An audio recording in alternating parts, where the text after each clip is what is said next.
رمضان جانا وفرحنا بو بعد غيابه وبقاله زمان. غنوله شهر طوله، غنوله أهلا رمضان، رمضان جانا. السلام عليكم ورحمة الله وبركاته. اهلا يا بنات، عاملين ايه؟ يا رب تكونوا بخير. النهارده بقى فيديو جديد وروتين جديد ان شاء الله يعجبكم. بس قبل ما ابدا الفيديو حابه اقولك لو انت اول مره تشوفي قناتي وعجبتك يا ريت تشتركي فيها وتفعلي الجرس على الكل عشان يوصلك كل فيديو جديد انا بنزله، وكمان تخشي تكتبي لي كومنت حلو كده عشان اعرف ان انت جديده واخش ارحب بيكي. يلا بقى نبدا الفيديو، نسمي الله ونصلي على الرسول. اللهم صل وسلم وبارك على سيدنا محمد. بصوا بقى، اول حاجه هبدا معاكم بالفيديو مشتريات كده كانت ناقصاني يعني في البيت، فنزلت جبتها وقلت يعني اشارك معاكم واوريكم الاسعار وكده.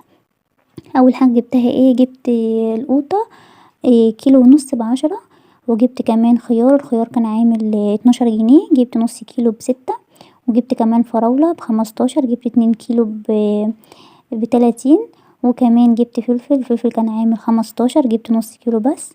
وكمان جبت بتنجان الرومي ده، كنت عايزة بقى اعمل بابا غنوج كده في السحور.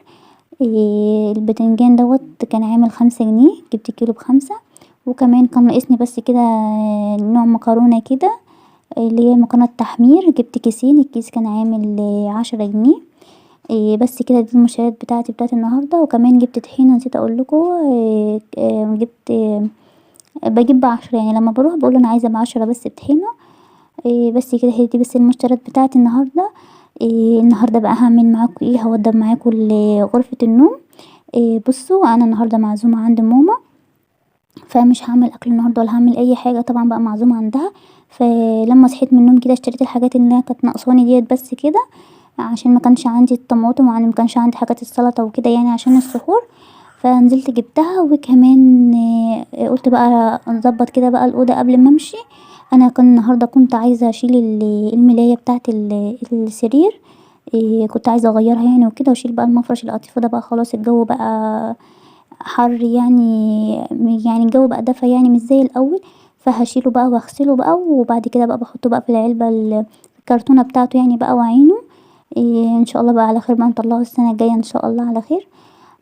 بس كده فقلت بقى انا هشيل الملاية دي خالص، هغيرها لاني كنت عايزة اغيرها، وهشيلها يعني واحط ملاية نضيفة يعني وكده. انا مش هعمل اي حاجة في الاوضة، انا بس هغير الملاية وهكنس بس كده واظبطها كده من على الماشي قبل ما امشي يعني وكده. بس كده بقى انا خلاص شلت الملاية اللي انا كنت عايزة اشيلها، وهحط بقى ملاية نضيفة كده.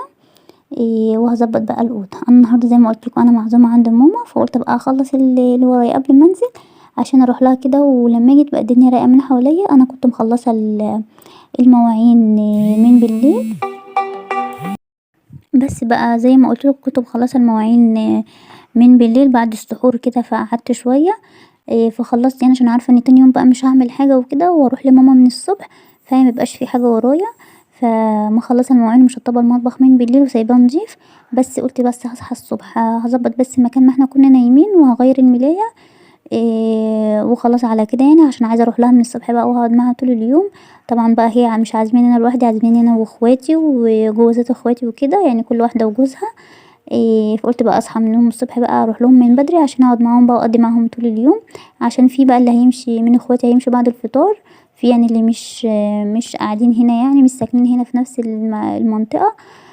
ففي بقى اللي هيمشي بعد الفطار على طول، فقلت بقى لا اروح اقعد معاهم من الصبح واقضي معاهم اليوم. بصوا بقى انا خلاص خلصت الملايه كده، حطيت المفرش دوت. انا قلت دي بقى نستغطى بيه، بس انا حطيته من تحت المخده. قلت يعني نستغطى بيه يعني الجو دلوقتي مبقاش مش حر يعني مش ساقع اقصد زي الاول، يعني الجو دفى شويه.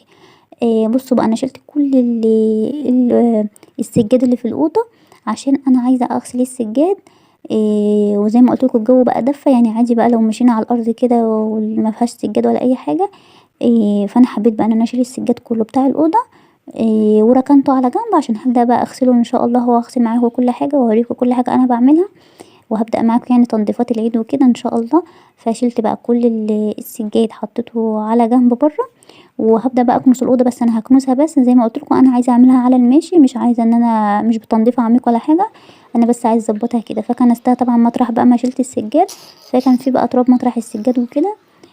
فكنستها كلها. بصوا انا هحط الحافظة ديت اللي انا كنت حطاها قصاد السجادة وكده، قلت احطها هيك منها خفيفة، ويعني لما اجي اكنس تحتها يعني تبقى خفيفة وكده. وكده كده انا السجاد زي ما قلتلكوا ان انا هشيله عشان هيتغسل يعني وكده. فشيلت كل السجاد اللي كان في الأوضة، والمشاية الصغيرة اللي كانت قدام الدولاب واللي تحت الشباك الناحية التانية، وكله عشان ايه هيتغسل ان شاء الله. حتى المشاية الصغيرة خالص برضو شلتها، وسبت برضو الحافظة ديت انا هغسلها برضو، بس انا سايباها لاخر وقت خالص.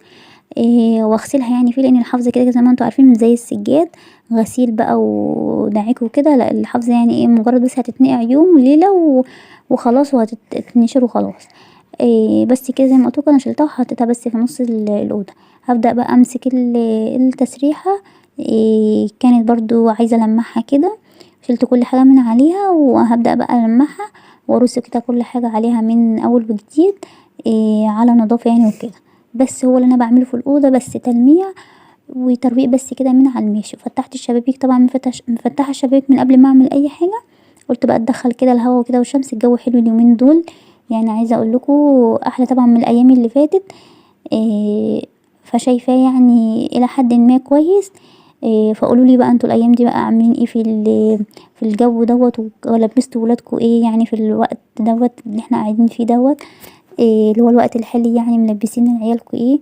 انا عن نفسي لسه ما صيفتش ومش عارفه اصيف امتى بصراحه، بس لما الاقي الجو اتعدل وما سقعش تاني هبدأ بقى ان انا اصيف لهم. لان انا السنه اللي فاتت صيفت لهم على العيد السنه اللي فاتت، ورجعت لبستهم بكم تاني لان الجو كان بيجي بالليل كان بيسقع، فرجعت لبستهم بكم تاني بعد العيد.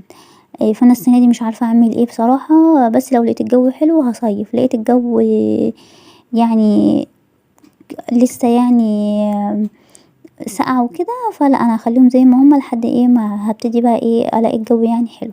بصوا بقى انا رحت خلصت بقى الاوضه كده خلاص كلها، ولمعت التسريحه ولمعت الكومودينو وظبطتها بقى وكده، وسبت الشبابيك حتى مفتوحه. قلت بقى اتدخل هوا، ونزلت بقى اخدت العجال لبستهم ورحت بقى عند ماما. لقيتها بقى بدأت تعمل الاكل. بصوا انا رحت لقيتها خلصت اصلا المحاشي، ربنا يديها الصحه، خلصت المحاشي كلها وحشيتها وسايبه الحلقه على جنب بس على سوا. ودلوقتي هتعصج بقى اللحمه للرقاق، وكمان معلقه برضو على الفراخ. هي عامله بقى فراخ بلدي اللي حابب ياكل فراخ بلدي، وعامله فراخ تانية اللي هي الفراخ البيضة، على اساس ايه يعني اللي مش هياكل من ده ياكل من ده. بس بقى هتبتدي بقى تعصج اللحمه. انا قلت بقى اقف معاك كده واصور هوريكوا كل حاجه احنا بنعملها في اليوم. وهتعصج اللحمه بقى عشان اللي هتعمل ايه بقى هتعمل رقاق جنب المحاشي وكده. فعصجت اللحمه بقى حطيت عليها ورق لورا، وبنت عمي بقى هي اللي واقفه جنبنا بقى وهي عماله تعمل تمام كده. وهبتدي بقى هتبتدي بقى تحط بقى في الصواني. هتعمل رقاق بقى، حاطط بقى سمنه من تحت. طبعا انتوا عارفين بقى الرقاق مفيش اسهل منه اصلا ومفيش احلى منه كطعم. وهتبتدي بقى تحطي بقى الرقاق وهتعملها على صينيتين. بصوا هي حاطه الشوربه وحاطه كمان فيها لبن عشان يديله كده، يعني يخلي الرقاق كده يبقى طري كده، يبقى طعمه جميل. وكان طعمه جميل جدا، تسلم ايديها. وهدي اول صينيه بقى، على كل رق بتحطي سمنه، يعني على كل رق بتحطي سمنه وبتبتدي تحطي رق عليه تاني. وبعد كده في النص تحطي لحمه مفرومه وتحطي باقي ال الرقاق عليه. عايزه اقول لكم بقى ان اكل ماما دوت مفيش زيه. بصوا هو كل واحد بيحب اكل مامته، مفيش حد ما يحبش اكل مامته. مهما دقت اكل يعني في 100 مكان مش هتلاقي احلى من اكل مامتك. انا بالنسبه لي لما بقول لماما مثلا على طريقه اكل معينه وبتعجبني واقول لها ماما اعملي يعني بتعمليها ازاي وكده عشان اعمل زيها، بعملها زيها بس ما بتطلعش نفس الطعم. يعني نفسها طبعا لما بيبقى في الاكله طبعا نفسها طبعا بيفرق جدا. وكفايه اساسا هي اللي بتعمل الاكل دي حاجه تانية بالنسبه لنا. عايزه اقول لكم برضو اليوم ده كنت فرحانه جدا بقى ان انا واخواتي كلنا متجمعين مع بعض كده وقاعدين مع بعض في اليوم دوت، وقعدنا بقى نتكلم مع بعض ونحكي مع بعض. عارفين بقى اللي هي اللمه بقى بتاعت زمان ديت واحنا صغيرين. ربنا يخليهم لي يا رب ويحميهم ويبعد عنهم كل شر، ودايما كده ما نتحرمش من بعض ابدا، ودايما كده متجمعين. في كل كده المناسبات دايما متجمعين كده مع بعض في الخير دايما. بصوا بقى هي كده خلصت نص الصينية كده من تحت، وابتدت برضو تحط عليها كده من فوق زي ما انتوا شايفين، بتسقي بالشوربة مع اللبن. وطبعا الشوربة طبعا مملحاها ومظبطة كده ملحها، وبتبتدي بقى ان هي تسقي، وبعد كده تحطي رق ونحط عليه بقى سمنة من فوق.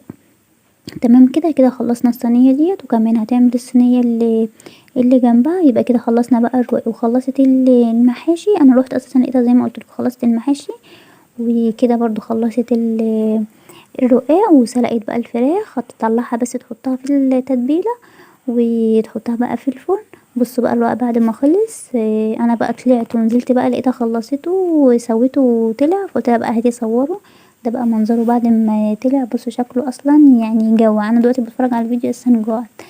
وكمان بقى سويت بقى المحاشي في بقى كان حلل تانية بقى على البوتاجاز تاني، وهي دي الحلة اللي كانت على البوتاجاز دوت. وكمان الورق العنب اهوت خلاص بقى كده استوى وقفلنا عليه. وكمان كانت عاملة بامية برضو كده خلاص غلت اهي وخلاص وقفلنا عليها.